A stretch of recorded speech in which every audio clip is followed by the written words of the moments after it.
Hello, Broncos. Welcome to Four Core Sports Talk. I'm Jack Mennicke, the lead sports reporter for the Western Herald. I'm Eddie Rosenthal, the sports editor, and we're going to give you a rundown of the appetizers, main course, sides, and dessert of WMU Hockey today. All right, let's jump right into the appetizers. So the Broncos, they're ranked number 13 by both USCHO and USA Today.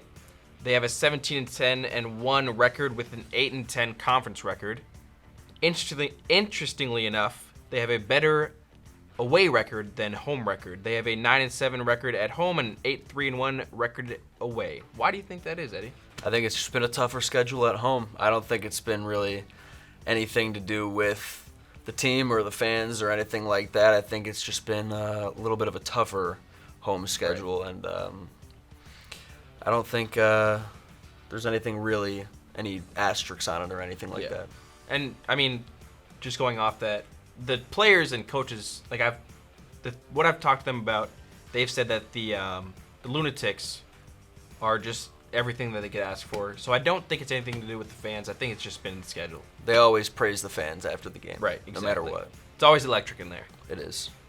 They are 3-6 in their last 9 games, so definitely got to pick it up before we get to NCHC playoffs here. It's a big run down the stretch, and that kind of takes us straight into our main course, where we've got a really tough road ahead of us these next 6 games to end out the season. 2 of our weekend series are going to be against the top 2 teams in the NCHC.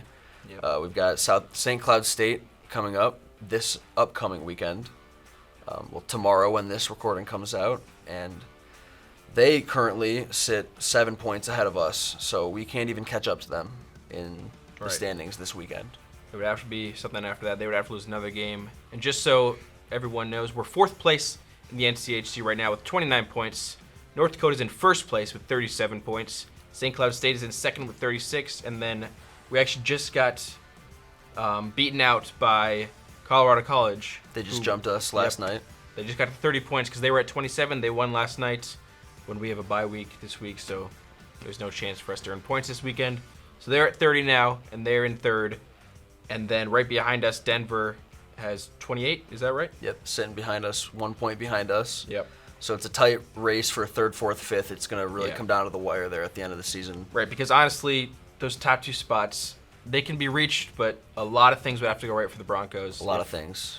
If they want to get even the 2nd seed. And for those 2 teams out in Colorado as well. So I think it's really just a race for 1st and 2nd place, and then it's a separate race for 3rd, 4th, and 5th between us 3. I totally agree with that. Yeah. We end the season with a favorable NCHC matchup, thankfully. We play Miami, who is in the last seeded, they're last seeded in the NCHC. So yes, maybe we can steal 2 games there. Yeah, hopefully end it out nicely, and hopefully go into a home playoff series with some momentum. Yeah, and like we said before, nationally, we're ranked number 13 right now.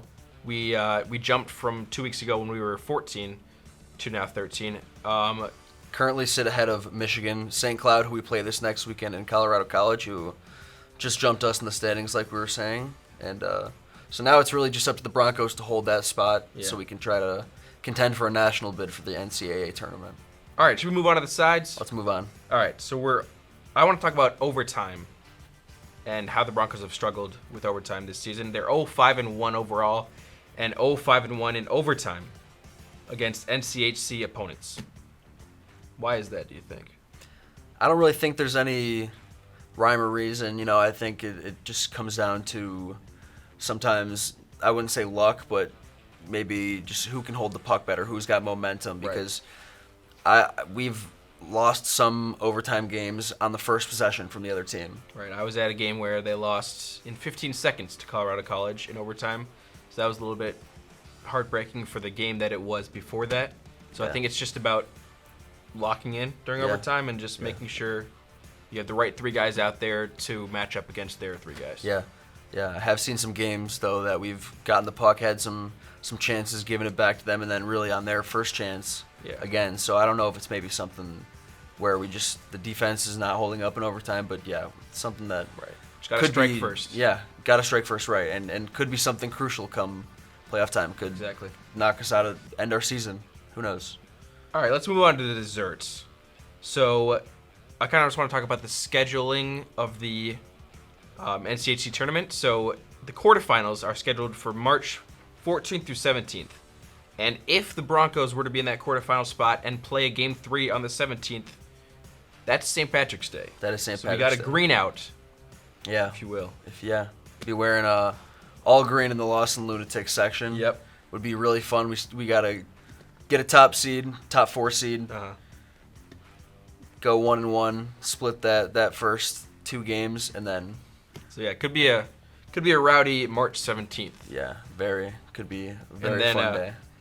And then the Frozen face-off for the NCHC is scheduled for the 22nd through the 23rd. It's no holiday implications there, but still, March. Just so you know, 22nd, 23rd is when the Frozen face-off, if the Broncos can make that. This has been Four Core Sports Talk, your delectable view into WMU sports. I've been your host, Eddie Rosenthal. And I've been your host, Jack Mennicke.